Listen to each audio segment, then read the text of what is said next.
Very good evening to all our viewers. You're watching Primetime News on TV1. For the Newsfirst team, I'm Yuki Pasha. Before we head into your stories in detail, let's start off with a look at your headlines for tonight.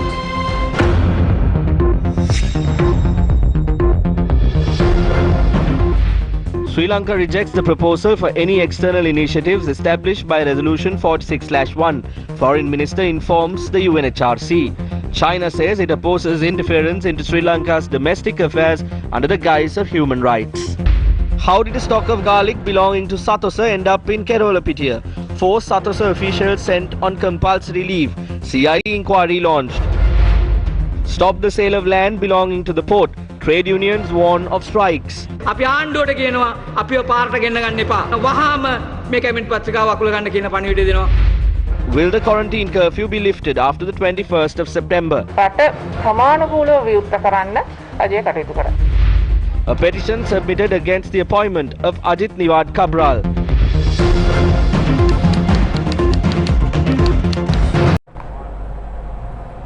Starting off with your top story for tonight, Foreign Minister Professor G.L. Pires responded to the oral update delivered by the United Nations High Commissioner for Human Rights, Michelle Bachelet, at the 48th regular session of the United Nations Human Rights Council yesterday.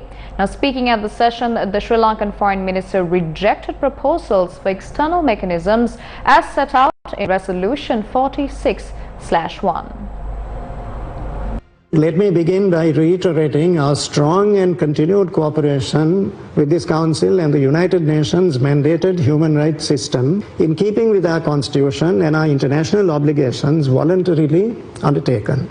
We reject the proposal for any external initiatives purportedly established by Resolution 46/1, while domestic processors are vigorously addressing the relevant matters.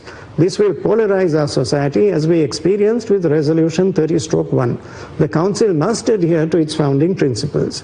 External initiatives embarked upon without the cooperation of the country concerned cannot achieve their stated goals and will be subject to politicization. The resources expended on this initiative are unwarranted, especially when they are urgently needed for humanitarian and other constructive purposes in many parts of the world. Addressing the session, the Foreign Minister also pledged to hold the provincial council elections in the country at the earliest. We held firm to our democratic traditions, and elections were held at regular intervals with high levels of voter participation, most recently at the 2019 presidential and 2020 parliamentary polls. The government is committed to holding the provincial council elections at the earliest. He also spoke about the steps taken with regard to the Prevention of Terrorism Act.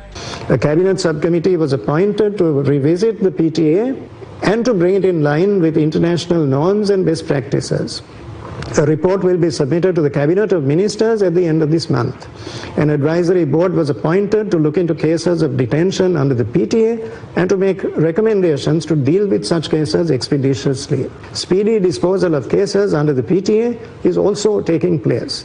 A commission of inquiry headed by a sitting judge of the Supreme Court was established to address issues on accountability and missing persons and to revisit recommendations by previous commissions. The COI submitted its interim report to the President. The final report will be submitted within the next 6 months. We are maintaining vigorous engagement with civil society to obtain their insights and to harness their support in achieving reconciliation and development. He went on to speak about the investigations into the 2019 April 21st attacks. Sri Lanka continues to investigate and prosecute the perpetrators of the appalling terrorist attack on Easter Sunday in 2019, complying with due process of law in all respects.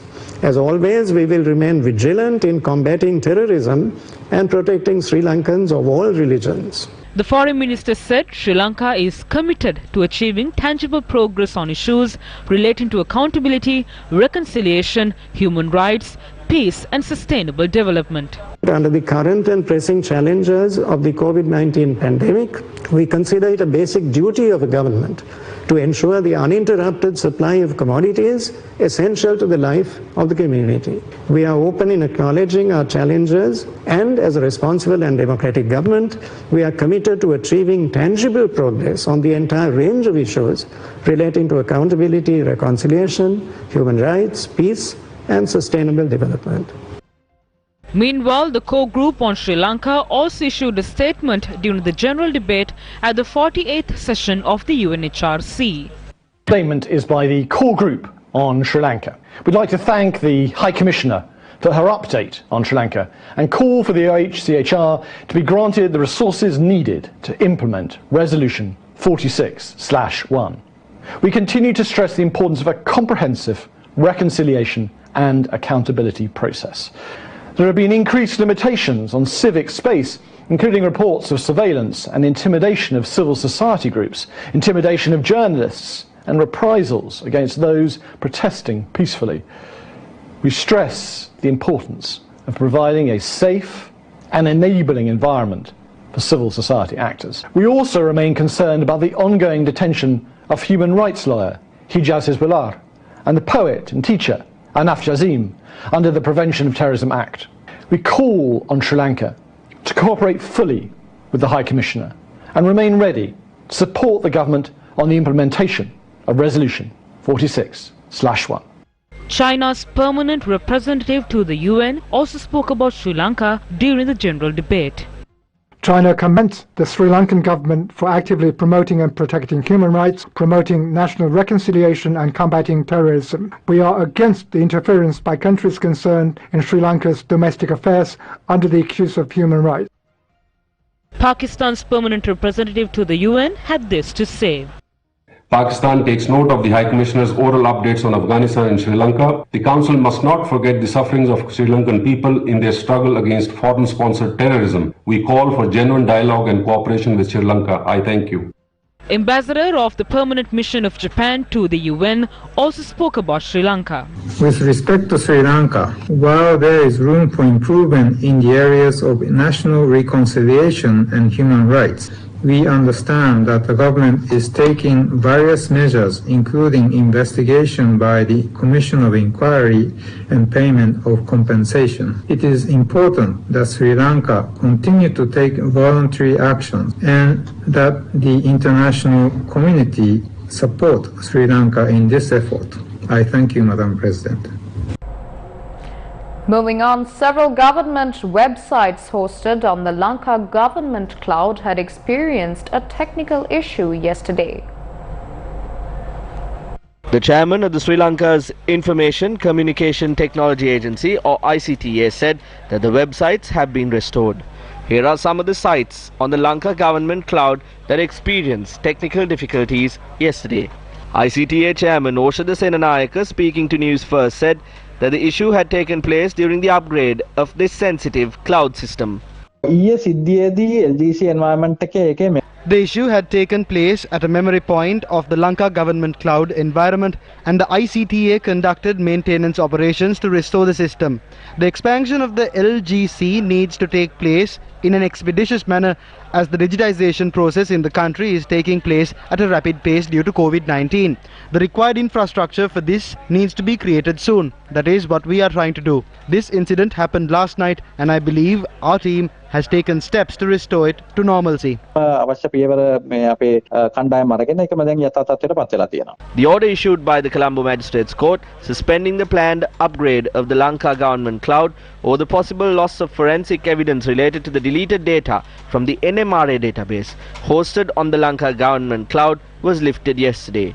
When the case pertaining to the deletion of data of the NMRA hosted on the Lanka government cloud was taken up in court on the 9th of this month, it was submitted that the upgrade of the Lanka government cloud could result in the loss of valuable forensic evidence pertaining to the data wipe. It has also been confirmed that the Lanka government cloud was upgraded last night. As important hardware and software of the Lanka government cloud may be replaced by this upgrade, it is the responsibility of Sri Lanka's ICTA to ensure that these hardware and software are protected. The data scam. On the 9th of July, important information on the Lanka government cloud was wiped clean.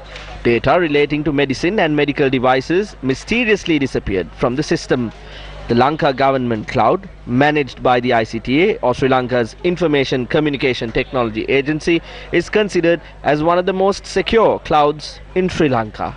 If sensitive information on the Lanka government cloud were deleted, and if there is no backup for this information, what is the assurance that data relating to national security on the Lanka government cloud is safe? ICTA is an institution that is accountable to the people of the country. Here's its present board of directors. The people are watching as to how these officials, who are responsible to the citizens of this country, will execute their duties.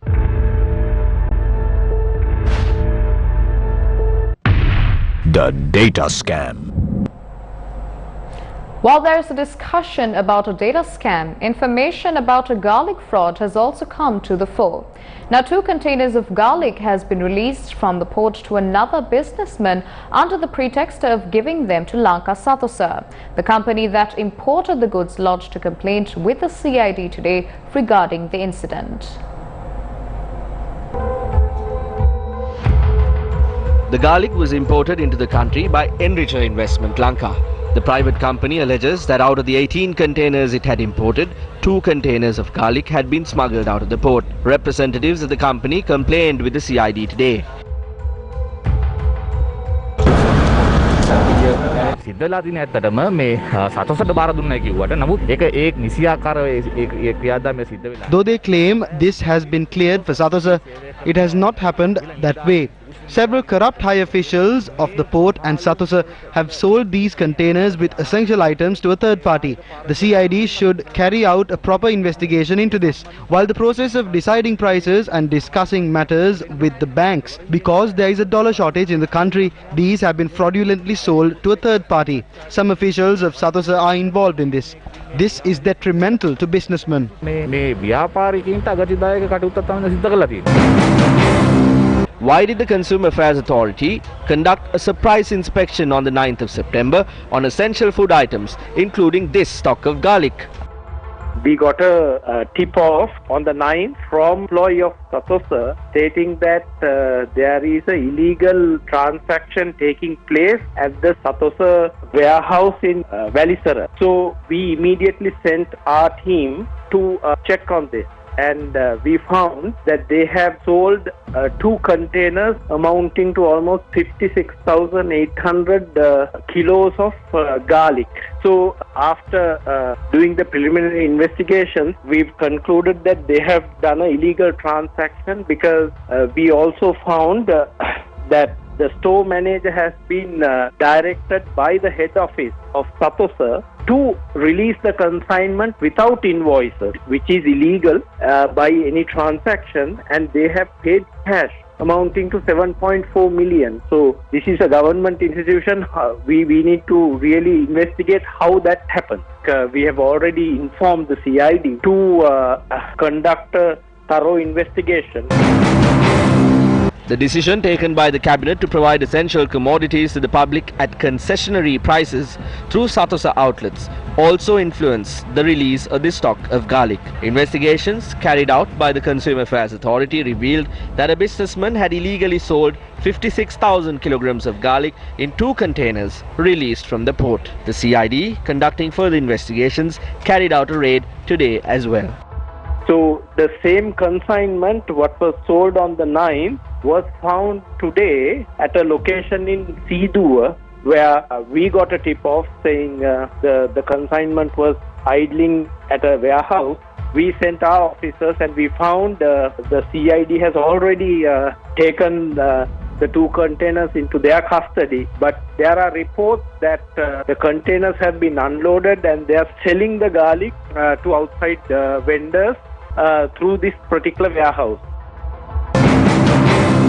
Where are the 2 containers of garlic now? Officials of the Consumer Affairs Authority and representatives of the Consumer Rights Protection Trade Union inspected a warehouse complex in Kerawalapitia. There were 2 sealed containers at this location.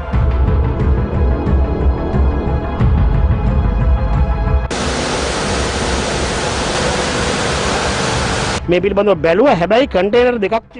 inspected the containers. There are two here.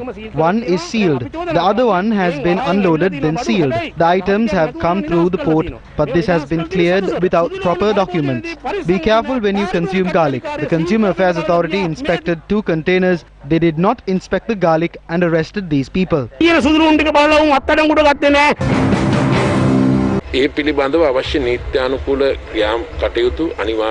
We are taking all necessary steps in this regard. I also mentioned that under the guidance of the Minister of Trade, the police have been informed about this. Investigations are being carried out by the police and the institution.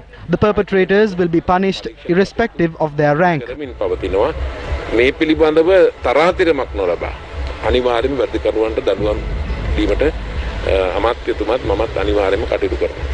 We inquired about this from the chairman of Lanka Satasa, Rear Admiral Ananda Piris.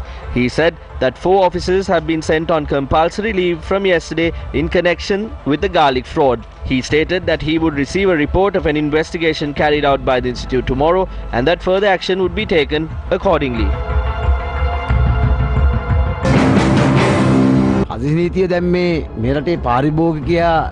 If the emergency regulations were put in place to protect the consumers from the mafia that extorts from the public, if it was done to provide concessions to the consumer by saving the money that goes into the black market mafia, then how did 2 containers get stolen from the port before 24 hours passed since the emergency regulations were approved in Parliament? Reveal the details of the ginger fraud before the country. How did this go to the hands of a private trader? Who operated this? Who provided instructions? If they are robbing from garlic, they will soon rob from other essential items as well. The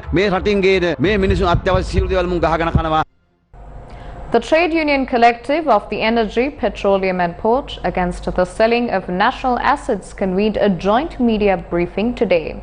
Trade unions urged the government to withdraw the cabinet paper on the transfer of the 13-acre land within the Colombo port to a Chinese company for a joint venture investment project under the name South Asian Freight Services.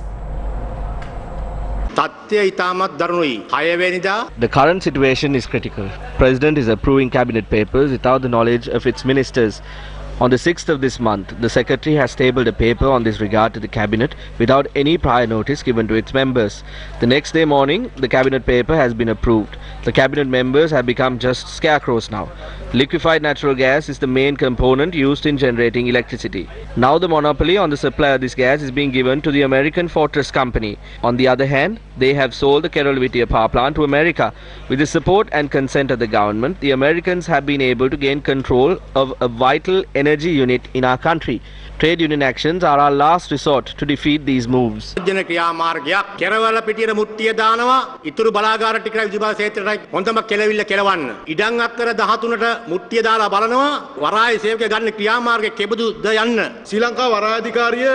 Sri Lankan Port Authority was never a burden to the country's treasury. If someone is trying to manipulate the Sri Lanka Ports Authority, we need to remind you that not only the port trade unions, but the electricity board and the petroleum trade unions are attentive about it.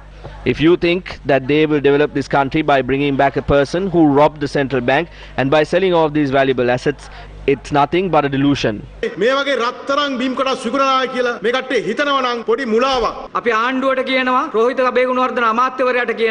We have one thing to say to the government and Minister Rohit Abegunawardena. You have been elected only for a 5-year term. You do not have any right to sell these valuable lands to private entities. Our future generations should have the ability to enjoy the fruits of these lands. On one hand, they are complaining that there is a dollar crisis within the country, and on the other, they are just blocking the means of earning these dollars. We are ready to fight against this. If you don't withdraw this cabinet paper, every port employee will get onto the street. Not only the port employees, both petroleum and electricity board employees will also join our cause. At a time where you use the pandemic as a shield to sell these assets, we are ready to take the risk amidst the pandemic and lead the fight against your moves. The government should bear the inconveniences caused by these trade union actions. Therefore, we urge the government once again, do not wait until we come onto the streets. Withdraw the cabinet paper immediately.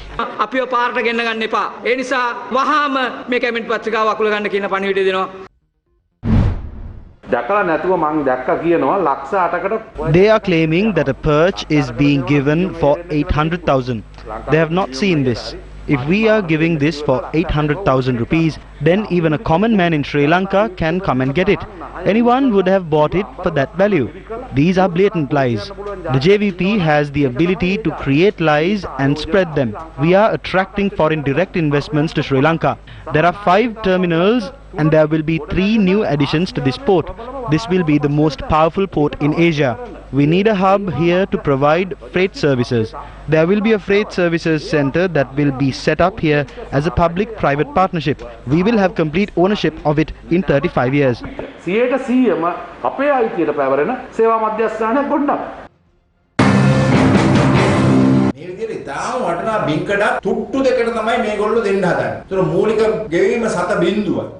are trying to give out a valuable plot of land for a very cheap price. The initial installment for this land is 0.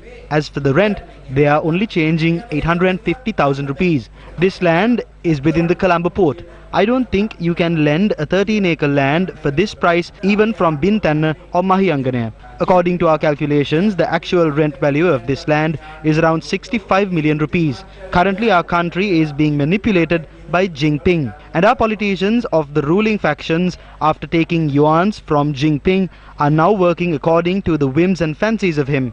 The lending of this 13-acre land within the Colombo port to the CICT company is just one of many such acts.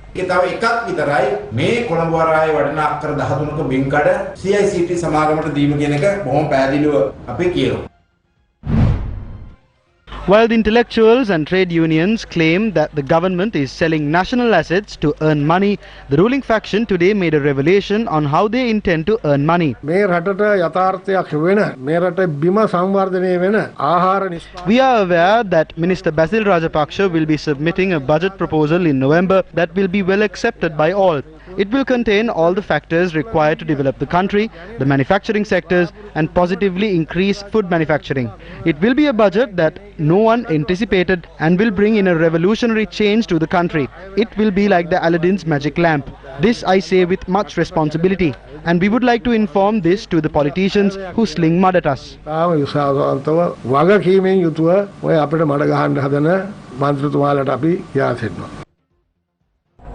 Moving on, former governor of the Central Province, Kirti Thinakon, filed a petition at the Court of Appeal requesting for a writ of mandamus from the court preventing former Central Bank Governor Ajit Niwat Cabral from assuming duties as the governor of the Central Bank again.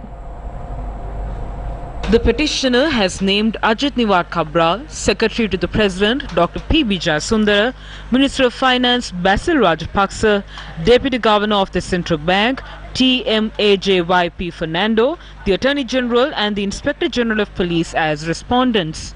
The petitioner has requested the court to issue an order to the IGP to record a statement from Ajit Niwat Cabral on the revelations made by the Presidential Commission appointed to inquire into the central bank bond scam regarding losses caused to the central bank to the tune of 10.4 to 10.6 billion rupees. The petitioner has also requested an order from the court directing the Attorney General to examine the evidence pertaining to these revelations and file charges in the High Court against Ajit Niwat Cabral over these losses that have been caused.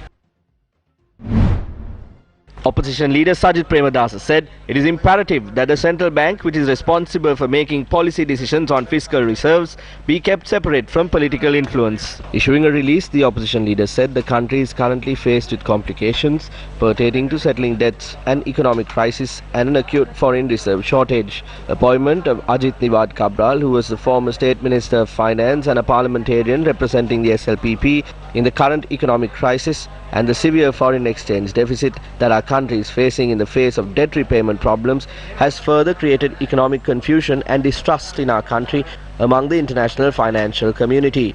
The opposition leader stressed the government must ensure it does not follow a path similar to that of countries such as Argentina, Hungary and Zimbabwe, which made detrimental decisions on its central banks. The opposition leader also points out that multiple misdemeanors, including the hedging deal, Greek bond matter which cost the nation vital US dollars, and the conflict of interest as revealed through the forensic reports on bonds in 2019, were reported during Cabral's previous stint as the governor of the central bank. The opposition recommended for a figure with an unblemished track record who is able to win over the confidence of the international community be appointed the governor of the central bank in order to save Sri Lanka's beleaguered economy. Another phase of the Siak Nagara, a 100 cities project launched to beautify the city and upgrade its facilities, was launched in the Hambantota district today.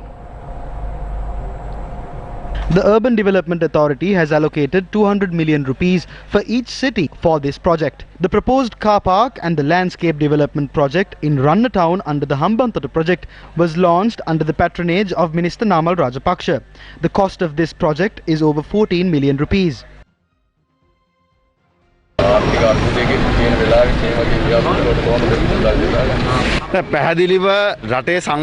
The development of the country must continue. Funds must be allocated from projects that would help villagers generate an income. We are confident that the country will be opened soon. Meanwhile, nearly 18 million rupees has been allocated for development projects in Veeravilla under the Siak Nagara program. We allocated 500 million to put up gyms. And with the prevailing health regulations, you cannot use these gyms. Therefore, we returned those funds back to the Finance Ministry. While giving it back, we requested the Finance Ministry to allocate these funds for projects such as walking paths, which will help to upgrade the physical well-being of our citizens. We have to think about the physical well-being as well. Therefore, we are trying our best to manage these matters.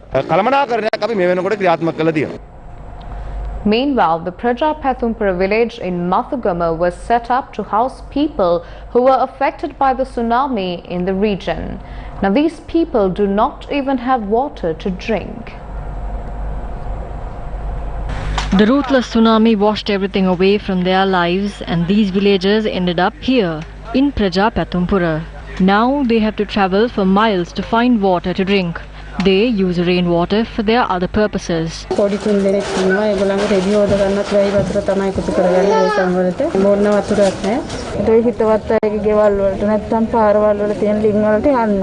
Even though villagers have attempted to dig wells some 60 feet deep, they have not found adequate water. They have been living like this for over 14 years. දැවෙන ප්‍රශ්නයක් නේ වතුර කියන්නේ අපිට තාම ඉතින් විසඳුමක් ලැබුණේ නැහැ. අපා දුකක් අපි විඳින්නේ බීමර ජලය නැති කමින් අපිට වතුර ටික ලබා දෙන්න.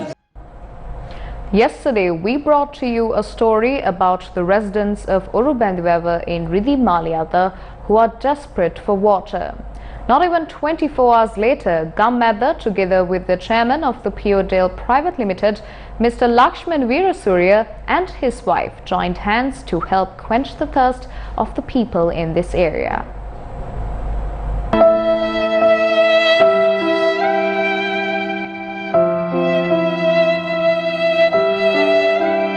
A solution was provided to the long-standing water problem in Urubandiweva today.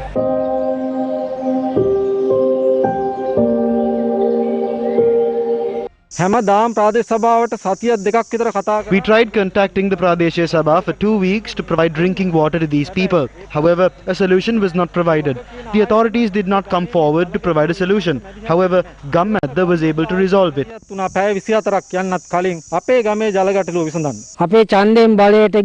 Our elected representatives completely ignored us. We would like to thank the chairman and the staff of Puredale Company for extending their support. We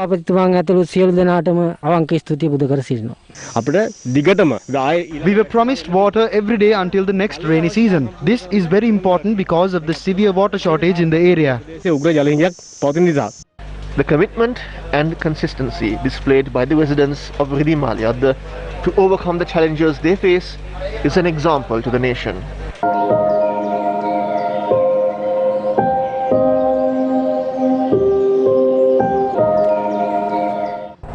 In more local news, Monaragala High Court Judge Rangadisa Naika has ruled that candidates can lose their seats if they win elections by bribing the voters. Now, the High Court judge announced the verdict in a case filed by the PAFRAL organization and the Center for Monitoring Election Violence.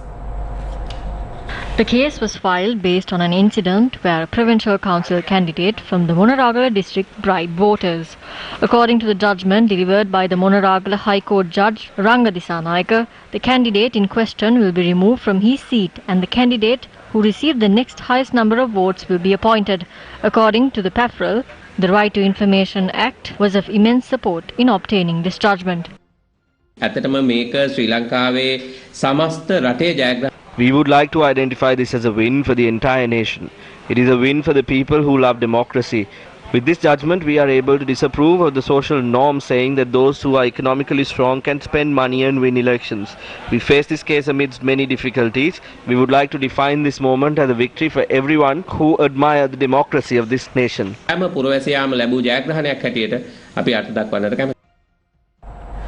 Farmers allege that freshwater fish ponds have been constructed at the foot of the Ampara Tissapura Rajavava, which irrigates hundreds of acres and endangered the lake. Now, their strong opposition came today when the Minister of Wildlife came to release freshwater fish.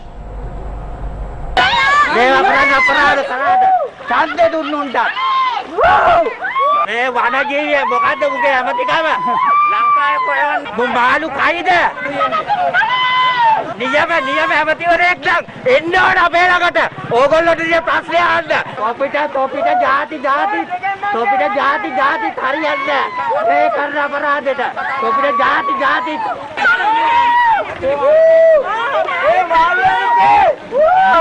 මාළුවේ මෙතේ අපි මේ විලාප ගන්න අපේ දරුවන්ට බත් කන්න තියෙන වතුර බාර වාපයක පොලිසිය නැත්තම් තොපේ ඔක්කොම මෙදි ගැලවෙනවා මේ මේ වලවල් වල අපි නටනවාද පොලිසිය මහතුරුන්ින්ද තමයි අද මුන් බේරුනේ නැත්තම් එහෙම නැත්තම් අපි අද මුන්ට පෙරව දෙන්නේව මුන් කරලා තියෙන අසාධාරණේ මේ අපි කුඹුරු කරන්නේ මේ වතුර තියෙන්නේ සේරම ඡන්ද දුන්නේ මනුස්සයර අපි මුළු පවුලම ඡන්ද දුන්නා මනුස්සයර. The farmers warned that the construction of freshwater fish tanks in the reserve could cause the bund to break and the cultivation water to be lost. You can see over there the waterway leading to the hundreds of acres of farmland. The water for these tanks is taken by tying sandbags across the canal. No farmer can use this water. Shame on you for doing such projects. This tank was built for the farmers to work in the paddy fields, not to dig pits for fish. At present, there is no water in this tank to give us water to sow. A minister came here, but he did not even ask a single farmer as to why we are protesting. The farmers say that the support of the State Minister of Wildlife Development, Vimalavira Disanayaka, is received for this project. They say that this project that would cause harm to the Wawa being supported by a minister is equal to welcoming a grave danger.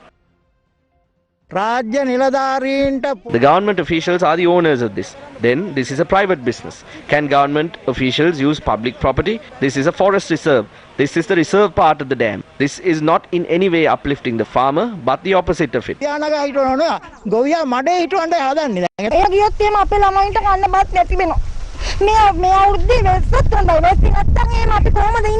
State Minister Vimalavira Disanayaka, who visited the site this afternoon, expressed his views concerning this matter. This Isurumal project will benefit many families in the area. No one in their right minds can object to this.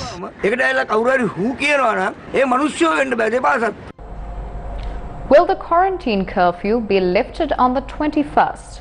State Minister of COVID Disease Control hinted on a possibility to reopen the country next Monday. 4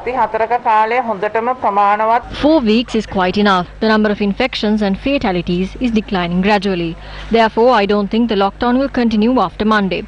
With the ongoing vaccination drive, the government will implement a program to reopen the country gradually, while adhering to the new normal and following health guidelines. Has the threat of COVID-19 reduced? අපි දැන් මේ රැල්ලේ බැස්මකට නතුවන අවස්ථාවක අපිට ඉතාම It is important that we do not allow another wave to form when this current wave is reducing. We are not out of the danger zone yet. There are about 2,000 daily cases reported. That would mean that there is about 6,000 cases in the society. There are about 150 deaths being reported on a daily basis. We know that the main variant prevalent in the country is the Delta variant. It has gone beyond Colombo and has spread across the country. It spreads really fast. We cannot say that the country is out of the danger zone. The country is still in a high-risk zone. There is still a risk of the hospital system in the country being overwhelmed. That is why it's important for the people and the government to take every step possible to stop another wave from taking place. අවදානම් තත්ත්වයෙන් බේරී ඇති බවට අපිට කොහෙත්ම කියන්න විදිහක් නැහැ. තාමත් ඉන්නේ රට රතු කලාපයේ රෝහල් පද්ධතිය තුරා යෑමේ අවදානම මෙන් එළියට ගිහිල්ලා නැහැ. අපි දැක්කා ලොක්ඩවුන් එකට අඬු අරන් ගියේ නිකන් බලුනාවන්න අරන් යනවා වගේ. බලහත්කාරයෙන් අරගෙන ගියේ. They were taken against their will. They are dragging the lockdown for months. At this point, there is no lockdown. The vaccination drive was commenced late. Government faction MPs and ministers questioned vaccination. Vaccination got late and adults started dying. 76% of the deaths reported are adults. Some in the government said that the vaccine was not received. Therefore, the government must be responsible for all the deaths reported by COVID-19.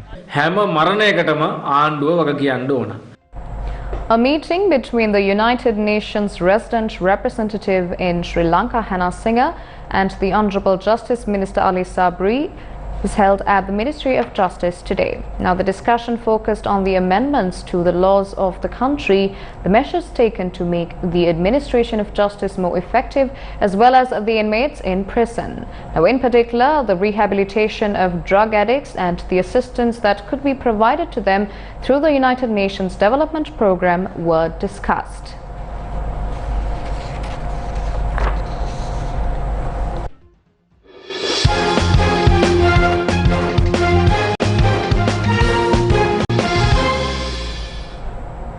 Lasith Malinga has decided to retire from international cricket. Although the Sri Lankan speed star Lasith Malinga has announced his retirement from one-day internationals, he expected to lead Sri Lanka in the T20 World Cup, which was cancelled due to the COVID-19 pandemic last year. Since then, his representation for the national side was a question mark which Lasith Malinga only knew the answer to. Ending all speculation of his return to the national side, the Yorker King, as he often described, officially announced his retirement from all formats of cricket this evening. Today is a very special day for me because I want to thank each and everyone who ever support me and bless me throughout my T20 journey. Today I decide I want to give 100% rest for my T20 bowling show.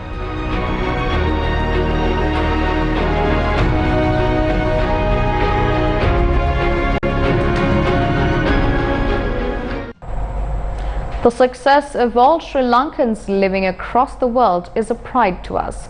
One exemplary character is Sri Lankan-born Kamsajini Gunaratnam, who was elected to the Parliament of Norway following the country's general election. Kamsajini Gunaratnam contested the general elections of Norway from the Labour Party. She has served as the Deputy Mayor of Oslo in 2015.